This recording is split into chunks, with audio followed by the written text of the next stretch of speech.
Oi, pessoal, tudo bem? Meu nome é Giovana, eu faço História na Universidade Estadual de Campinas, eu estou no primeiro período e eu vou dividir a frente de História do Brasil com o Ed.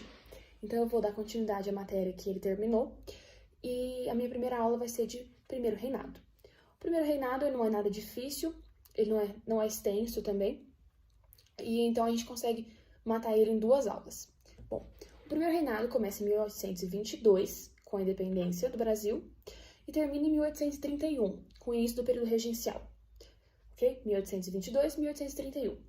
O primeiro fato importante desse período acontece já um ano após o seu início, que é a Assembleia Constituinte de 1823, ou, como a maioria deve conhecer, Constituição da Mandioca. O que essa Constituição da Mandioca ela tem de tão importante? Bom, primeira coisa, ela foi dissolvida por Dom Pedro I. Por que ela foi dissolvida por Dom Pedro I? Porque ela tinha dois preceitos principais. Primeiro, instauração dos 3 poderes: legislativo, judiciário e executivo.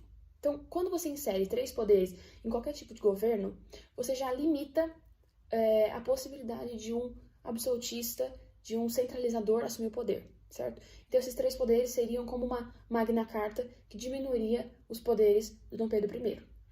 Bom, além disso, ela é o primeiro projeto de lei, isso é muito interessante, ela é o primeiro projeto de leis, uma tentativa de fazer um projeto de leis no Brasil. E além disso, ela foi feita pela elite rural, certo? Os latifundiários. Então, ela previa, obviamente, o voto censitário, porque quem votaria eram eles. Disso vem até o seu nome, né? Constituição da Mandioca. Esse mandioca era porque a mandioca era uma das bases da economia agroexportadora brasileira, cultivada por esses latifundiários que tentaram fazer uma Constituição. Bom, a gente já sabe que a Constituição foi dissolvida, certo? A Assembleia foi dissolvida na chamada Noite da Agonia, em 23, mas o Brasil não podia ficar sem uma Constituição. Então, o que acontece? Dom Pedro I vai outorgar uma Constituição um ano depois, 1824. Bom, essa Constituição já pende mais para o lado dele, já atende os seus interesses. Então, vamos lá.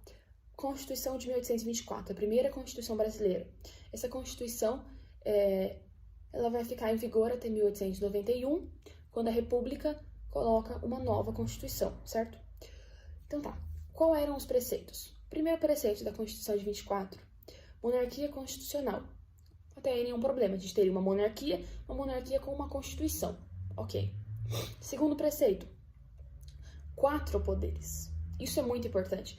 Então, o que você tem que lembrar no primeiro reinado? Poder moderador. Segundo reinado, poder moderador. Por quê? Porque o poder moderador, que é o 4º poder, ele tecnicamente passaria por cima de todos os outros 3 poderes. Então, a gente teria o legislativo, o judiciário e o executivo e o poder moderador. O poder moderador poderia, por exemplo, vetar leis, certo? Criadas pelos outros poderes. Poderia impor uma lei que os outros poderes não aprovaram, nem sequer chegaram a ver. E ele poderia fechar o Congresso. Então, Dom Pedro I, que é o representante do poder moderador, poderia fechar o Congresso. Ou seja, é um absolutismo disfarçado, é uma centralização do poder. Bom, temos mais 2 pontos importantes. Antes de tudo, o voto censitário, mas isso já tinha na Assembleia que foi dissolvida, ou seja, 90% da população não poderia votar, porque o voto censitário era com base nos lotes de terra. Ou seja, né, os latifundiários votavam em quem eles queriam, e o povo ficava excluído. Essa situação vai perdurar um bom tempo, como a gente vai ver nas próximas aulas. Mas, enfim, temos também, no âmbito da igreja, da religião, o beneplácito e o padroado, que estão previstos nessa Constituição de 1824. Bom, o beneplácito.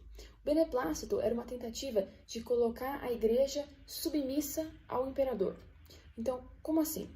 As leis da igreja estariam submissas ao imperador. Por exemplo, ele poderia impor alguma lei que ele quisesse, ou vetar alguma lei que era de prática da igreja católica. E temos também o padroado. O padroado era uma tentativa de união da igreja com o Estado, mais ou menos como o César-papismo do Império Bizantino. Então, mas essa união era uma união um pouco estranha, porque era uma união que pendia mais para o lado do Dom Pedro I. Como assim? Ele poderia, por exemplo, nomear os membros do clero. Então, era uma interferência direta na Igreja Católica, na hierarquia religiosa. o que a gente vai ver que não agradou nem um pouco os membros do clero. Bom, a economia do primeiro reinado, basicamente, agroexportação, tabaco, algodão, o início de uma exportação de café, mas que vai se consolidar só no segundo reinado, e a mandioca, que a gente já tinha falado anteriormente. O primeiro reinado, ele é um período curto, certo? E ele vai ter uma série de crises, uma série de problemas ao longo dos anos não pode ser mandato, né? Mas enfim, do governo do Dom Pedro I. Vamos começar com elas. Primeiro ponto, um autoritarismo excessivo. O quarto poder concentrava o poder do império totalmente na mão do Dom Pedro I. Os outros poderes tinham uma participação mínima, certo? O que já começou... Então, a gente começa descontentando uma parte do povo, que é a elite rural, que compunha os outros três poderes, os parlamentares. E agora a gente vai descontentar a outra parte da população. Crise econômica. Crise econômica afeta diretamente quem? As classes mais baixas. Então, a gente tem uma crise econômica, porque lembra, a economia do primeiro reinado é uma economia agroexportadora. E os produtos que o Brasil estava exportando na época eram os produtos que quase ninguém mais estava exportando, porque eles começaram a cair o preço, certo? Então, ninguém mais baseava a sua economia na produção de algodão, por exemplo, em pleno século XIX. Mas o Brasil, sim. Ou seja, quando o preço dessas commodities, né, pode ser assim, caem, o que acontece com a economia brasileira? Cai junto. Então, só pioramos a situação. Temos uma elite descontente, um povo descontente, e agora a gente vai ter o quê? Uma igreja descontente. Então, a gente vai ter um episódio que ficou conhecido como Confederação do Equador. O que foi a Confederação do Equador? O nome primeiro vem, né, todos sabemos de a linha do Equador, algumas pessoas não sabem, mas enfim, a linha do Equador. Então, temos os estados do Nordeste, certo? Então, por exemplo, Alagoas, Rio Grande do Norte. Qual era a principal reivindicação? Bom, eles lutavam contra a miséria, contra a exclusão social, que era muito mais do que é hoje, era muito pior, agravou-se pela crise econômica. E, além de tudo, a gente tem que chamar atenção para um fato dessa revolução. Qual é um fato? Ela foi liderada por um frei, o Frei Caneca, certo? Um membro da igreja estava liderando uma revolta. Isso só mostra o descontentamento com o beneplácito e com o padroado. Duas medidas que irritaram profundamente a igreja, porque ela perdeu quase completamente a sua autonomia. Então, ele se junta um povo revoltado, um clero revoltado, na Confederação do Equador. Bom, ela vai ser duramente reprimida pelas tropas do Dom Pedro I, e a gente tem que chamar atenção para um ponto, que é a execução do Frei Caneca. Então, a gente vai ter um padre, um membro da igreja, executado. Bom, mas essa execução de um membro da igreja, ela é só um dos 3 episódios que agravam mais ainda a insatisfação popular com o Império. Quais são os 3 episódios? São a Confederação do Equador, que a gente já comentou, a Noite das Garrafadas e a Guerra da Cisplatina. Bom, a Noite das Garrafadas, a princípio, ela foi planejada como uma festa dos apoiadores de Dom Pedro I, ou seja, o Partido Português, formado majoritariamente por portugueses ou descendentes desses, que apoiavam o atual império e as medidas desse atual império. Era uma recepção para o Dom Pedro I, que voltava de Minas Gerais em direção ao Rio de Janeiro. A festa ocorre no Rio de Janeiro. A festa, né? A gente vai ver que não é bem uma festa. Mas, enfim, os membros do Partido Brasileiro, que eram oposição a esse partido português, ou seja, o Partido Brasileiro era a elite agrária, a elite agroexportadora, que, como a gente já viu, já está descontente, já foi desfavorecida com a Constituição, já foi desfavorecida com a crise econômica. Eles acabam sabendo dessa festa no Rio de Janeiro, e quando o Dom Pedro chega para a festa, ele é recebido com garrafas. Então, por isso que é chamado de Noite das Garrafadas.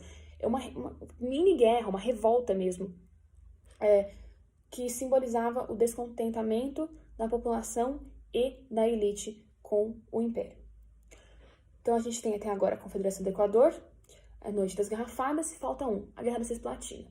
A Guerra da Cisplatina, ela não tem a participação direta do povo, não é uma revolta, mas as suas consequências vão agravar ainda mais a situação brasileira social, econômica e política.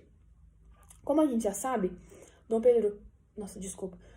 João VI anexa a região da Cisplatina, que é ali a região do Uruguai, no seu governo, certo? Antes dele ir embora para Portugal. O que acontece? Essa região é uma região muito uma região estrategicamente favorável. Por quê? Porque ela tem diversas conexões de rios importantes, como, por exemplo, Rio Uruguai, Rio Paraguai, que seriam muito interessantes para o comércio brasileiro. Eram muito interessantes para o comércio brasileiro.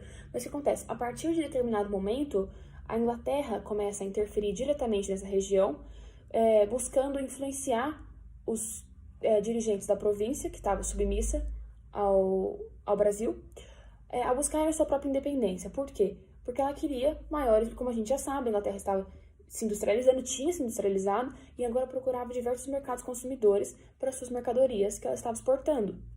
Então, eles queriam uma região independente do Brasil que pudesse adquirir esses produtos. Então, eles acabam financiando, dando tropas, financiamento, não posso dizer financiamento moral, mas enfim, incentivos morais para que essa região se tornasse independente do Brasil. A Guerra da Cisplatina começa em 1825 e vai até 1828. É uma guerra, então, entre essa região da Cisplatina e o Império Brasileiro.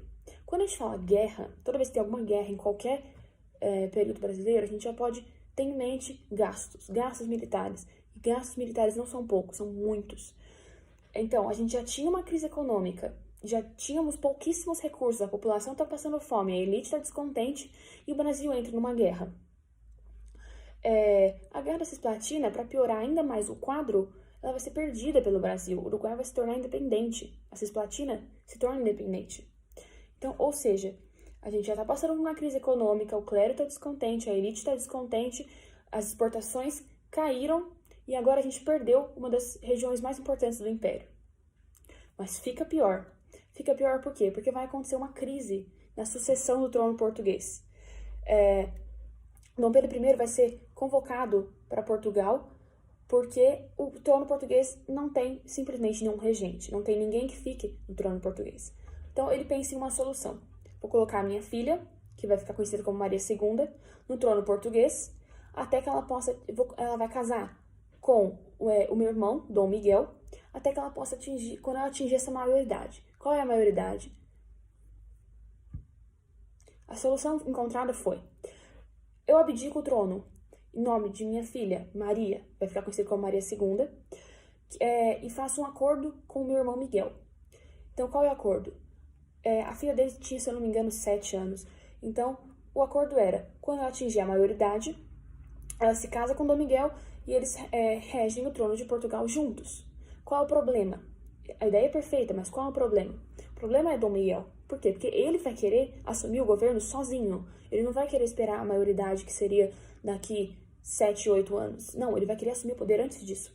E vai encontrar em Portugal pessoas que sejam favoráveis a isso. Em Portugal, a gente tem, a partir desse ponto, uma verdadeira guerra civil, que vai ficar conhecida como guerras liberais, dentro do território português. Então, o que acontece?